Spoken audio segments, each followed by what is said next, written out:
मेरे प्यारे दोस्तों, अगर आपने अभी तक मेरे चैनल को सब्सक्राइब नहीं किया तो प्लीज़ सब्सक्राइब कीजिए, लाइक कीजिए, शेयर कीजिए ताकि नई नई कहानियों का नोटिफिकेशन सबसे पहले आप तक पहुंचे। तो चलिए शुरू करते हैं आज की कहानी, भाग 3। छुट्टी की मंजूरी मिलते ही तुरंत स्कूल के गेट तक पहुंच गई। तभी ना जाने कहाँ से भटकता आ गया। बोला, घर जाना है क्या? आइए मैं छोड़ देता हूँ। और फिर अपनी बाइक उसके आगे लाकर खड़ी कर दी। उसे खुद घर जाने की जल्दी थी, कहीं देर हो गई सवारी ढूंढने के चक्कर में तो विवेक फिर से गुस्से से लाल पीला हो जाएगा। क्या सोच रही हैं? आज जल्दी कैसे आ गई स्कूल से बाहर? तबीयत ठीक नहीं है। अरे भाभी, अपना ख्याल रखा करो, बाइक स्टार्ट करते हुए बोला। आप एकदम भोली हो। वहाँ तो भाई गुलछर्रे उड़ा रहा होगा और आप यहाँ अपने को कितना व्यस्त रखती हो। क्या गुलछर्रे उड़ाते होंगे? बेचारे ने ढंग का खाना ना देखभाल, घर से दूर हमारे लिए ही तो जी तोड़ मेहनत कर रहे हैं। 4 पैसे बचेंगे तो हमारे बच्चों के भविष्य की ही काम आएंगे। कर दी ना वही घिसी पिटी बात। वहाँ नाइट क्लब होते हैं, खूब शराब और शबाब का दौर चलता है। वहाँ किसे अपनी बीवी याद आएगी। फिर उसका मन हुआ कि वह छोटू को बता दे कि उसका पति घर में इतनी बेसब्री से उसका इंतजार कर रहा है। इन सब चक्करों से वह कोसों दूर है, वरना आज उसे यूं झूठ का सहारा लेकर आधे दिन की छुट्टी लेकर घर नहीं भागना पड़ता।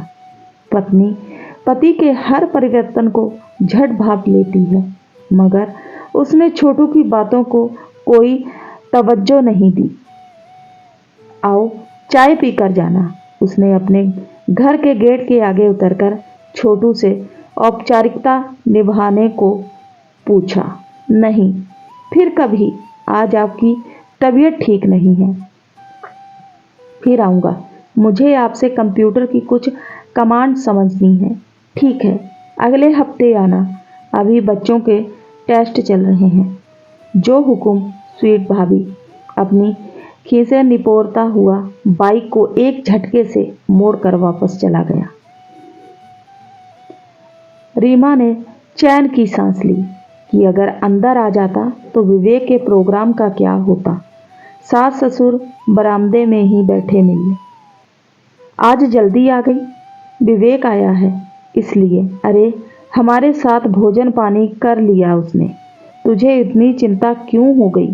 ससुर ने कटाक्ष किया। वह कुछ ना बोलकर सिर झुकाए अपने कमरे की ओर बढ़ गई। अरे बहू, वह तो सो भी गया होगा अब तक। तू हमारे लिए चाय बना। कमरे में विवेक करवटें बदल रहा था। उसे देखते ही खींचकर अपने सीने से लगा लिया, मानो वह उसे सदियों के बाद मिल रहा हो। कितने दिन बीत गए हैं पता है? अपनी गर्म सांसें उसके चेहरे पर टिकाते हुए विवेक ने कहा। हाँ, पूरा 1 महीना। वह मुस्कुराई। विवेक ने उस पर अपने प्यार की बारिश कर दी। अब तुम सोओगी क्या? विवेक ने अपनी तृप्त आंखों से एक नज़र उस पर डालते हुए कहा। नहीं, नहाने जा रही हूँ। बच्चे भी आते होंगे, देखना अभी तुम्हारी दोनों भाभियाँ मेरा कितना मजाक बनाने वाली हैं। रीमा हंस कर बोली। उन्हें क्या पता कि तुमने क्या गुल खिलाए हैं। विवेक उसके हाथों को सहलाते हुए बोला। हाँ, एक तुम ही तो हो कामदेव, बाकी तो सब अज्ञानी हैं। छोड़ो मुझे, तुम अब चुपचाप सो जाओ। मैं नहाकर चाय बनाती हूँ। 1 घंटा पहले ही ससुर फरमाइश कर रहे थे। उस दिन सुबह से लेकर शाम तक कितने झूठ बोलने पड़े थे उसे। बच्चों को भी उसे जल्दी आने की अलग से सफाई देनी पड़ी। ठीक 1 हफ्ते के बाद छोटू व धमका अपनी किताबें उठाए उसके बेडरूम में ही प्रवेश कर गया। विवेक वापस जा चुका था। दोनों बच्चे बाहर खेल रहे थे। वह अपनी कपड़ों की अलमारी ठीक कर रही थी। उसे देखकर चौंक पड़ी। बोली, चलो बाहर बरामदे में बैठकर पढ़ाई करते हैं। हाँ हाँ, बाहर ही बैठ जाएंगे। वैसे आपका बेड भी बड़ा शानदार है, उसने बेड पर बैठते हुए कहा। अकेले तो ऐसे गद्दों पर भी नींद नहीं आती होगी। ना। रीमा कोई जवाब ना देकर कमरे से बाहर आ गई तो छोटू को भी पीछे पीछे आना पड़ा। अरे भाभी, मैं तो मजाक कर रहा था, आप नाराज ही हो गई। जब से विवेक गए हैं तब से छोटू का मजाक कुछ ज्यादा ही सीमा लांघने लगा है। जितना उसे बचने की जुगत बैठाती उतना ही कोई ना कोई काम पड़ ही जाता। एक दिन रिनी सीढ़ियों से लुढ़क गई। उस दिन भी उसी की कार से हॉस्पिटल भागी। सिर्फ 3 टांके उसके माथे पर आए थे, मगर वह खून देखकर कितना घबरा गई थी। ऐसे में छोटू ने ही अपनी पहचान के डॉक्टर से तुरंत फुरत सब काम करवा दिए थे।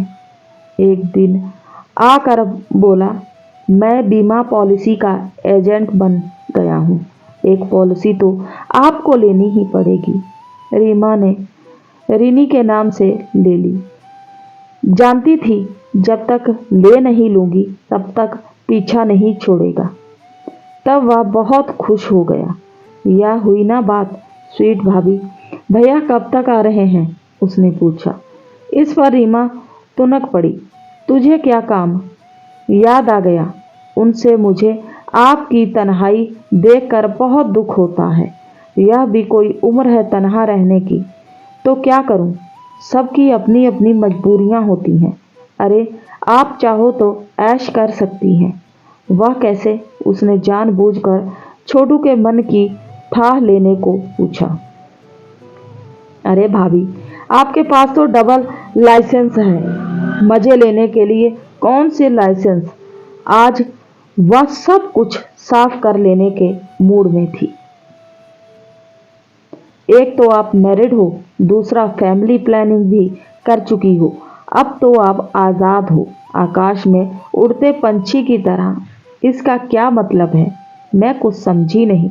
तुम्हारी यही मासूमियत तो पागल कर जाती है भाभी।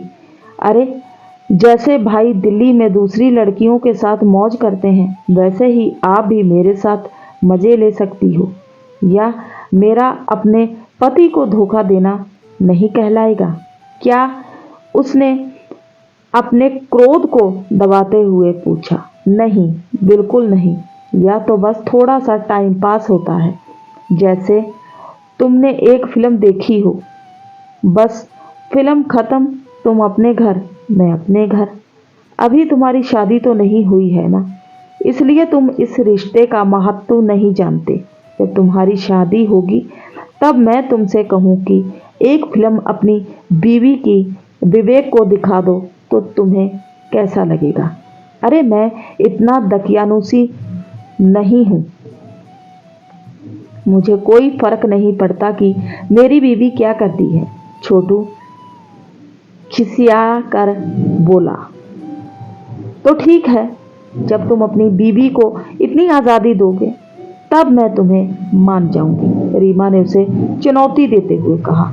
साल भर बाद ही वह विवेक के साथ कानपुर चली गई। विवेक को भी दिल्ली के मुकाबले कानपुर रास आ गया। एक दिन अचानक छोटू का फोन आ गया। क्या बात है, बड़े दिनों के बाद याद आई हम लोगों की? रीमा ने आश्चर्य से पूछा। क्या भाभी, आप लोग मेरी बारात में भी शामिल नहीं हुए? उसने नाराजगी दिखाई। तुमने हमें कार्ड ही नहीं भेजा। खैर, कोई बात नहीं। तुम्हें और तुम्हारी दुल्हन को बहुत सारी शुभकामनाएं। भाभी, आपसे एक काम था, इसलिए फ़ोन किया था। वह मेरी वाइफ का बीएड का रिजल्ट आ गया है। उसे कानपुर कॉलेज में दाखिला लेना है। आपकी नज़र में कोई अच्छा सा घर हो तो देखना। अरे वाह, यह तो बहुत खुशी की बात है। घर की तुम बिल्कुल चिंता ना करो। यहाँ हमारे पास 3 बेडरूम सेट हैं। तुम लोगों को कोई असुविधा नहीं होगी। अब फटाफट आ जाओ। तुम निश्चित रहो, यहाँ तुम्हारे भाई तो हैं ही, उसकी देखभाल। कोकटाक की आवाज़ के साथ फोन कट गया। छोटी की बीबी शायद उनके घर नहीं रहने आएगी। रीमा हंस पड़ी कि वह तो सिर्फ मजाक कर रही थी और छोटू डर गया। क्या बात है, अकेले अकेले क्यों हंस रही हो? विवेक रसोई में रखे फ्रिज से पानी की बोतल निकालते हुए बोला, सुनो, छोटू से जो जीवन बीमा की पॉलिसी ली थी वह कब पूरी होगी? अगले साल 2 लाख मिलेंगे। वे सब बिटिया की शादी के बजट में काम आएंगे। पर तुम क्यों पूछ रही हो? चलो, कोई तो काम अच्छा किया छोटू ने। कौन सा काम गलत किया उसने, मुझे भी बताओ, विवेक ने आश्चर्य से पूछा। मैंने यह तो नहीं कहा कि उसने कोई गलत काम किया। तुम औरतों से बात करना मतलब मुसीबत मोल लेना होता है। हाँ, अब तुमने एकदम सही बात की, कह रीमा खिलखिला उठी। तो उम्मीद करते हैं आज की कहानी अच्छी लगी होगी। अच्छी लगी है तो सपोर्ट कीजिए। मिलते हैं नई कहानी के साथ, तब तक के लिए बाय।